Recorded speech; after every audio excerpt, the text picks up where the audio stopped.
Welcome him into the joint production of Rover Sports here in JetsCentral, and we had a pretty wild day here. Lad Peebles Stadium, Mobile, and JC.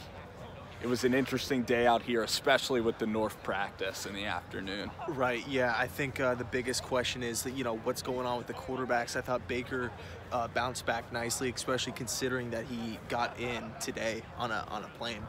I think Tanner Lee started off really good out of Nebraska, kind of tailed off towards the end of the practice. Luke Falk, Here, stay right here. yeah, Luke Falk I thought he did his thing, for the most part. It's just, the arm strength is just going to continue to kind of be somewhat of I don't want to say a red flag, but just a little bit of a concern.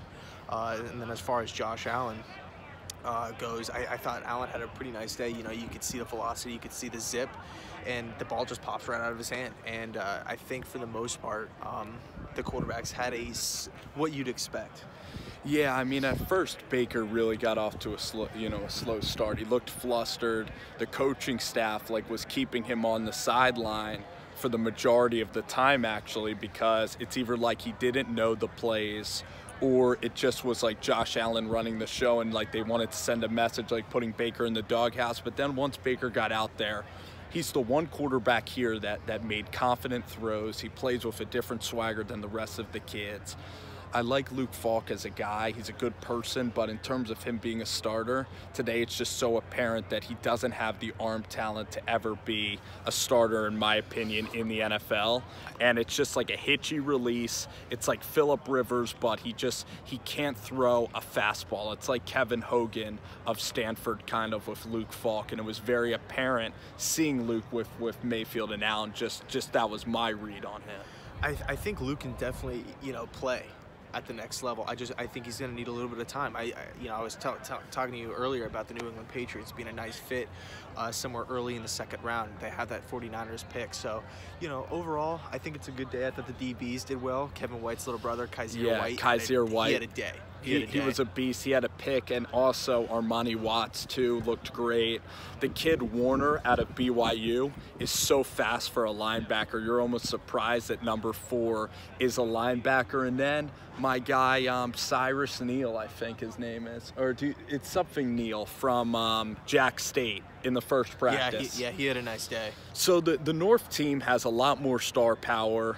You saw, who was the kid out of Colorado State, caught a couple of Mayfield passes. Gallup. But I thought, for me, Baker was number 1. I loved how he made plays. His drop back is so much faster than Josh Allen. That's one thing that's very apparent to me, JC, is that Josh Allen, his footwork, he's going to get sacked a lot at the next level because it takes him so much time to get back to throw the football. Yeah, at the end of the day, though, he's going to have months to improve, I guess obviously the next showing at the Combine is going to be really important, but for the most part, he's going to go work with Jordan Palmer and Sam Darnold, and I believe Kyle Allen, University of Houston, as well, to go try to clean up or try to speed up, I guess, that the footwork. So definitely a good day.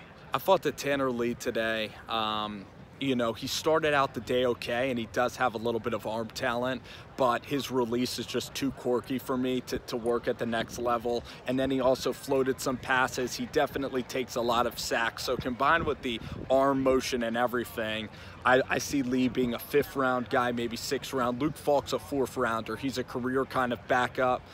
People are going to be clamoring for him to start, but his career is going to be like Sean Mannion, like Lambert, who's the Saints backup from Colorado State? That's Garrett Grayson. Garrett Grayson, because Luke Falk is a great backup because he's not going to distract the starting quarterback. He's very mature. He's going to buy into a culture, and if something happens, Luke's going to be able to go into the game and get ready to go. I wanted to see Luke today and see that I saw Jimmy Garoppolo, but he's incapable of kind of throwing a hard fastball. The receivers today, Sean Dion Hamilton really struggled. All the North guys struggled.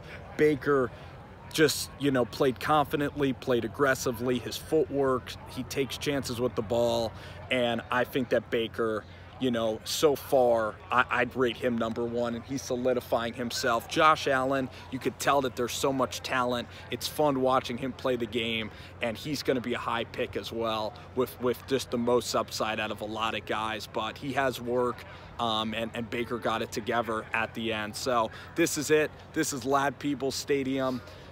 Me and JC, what a busy day. And we'll post this on both channels, man. It was a blast. Thanks, guys. Yep. Take care, guys. We'll see you tomorrow.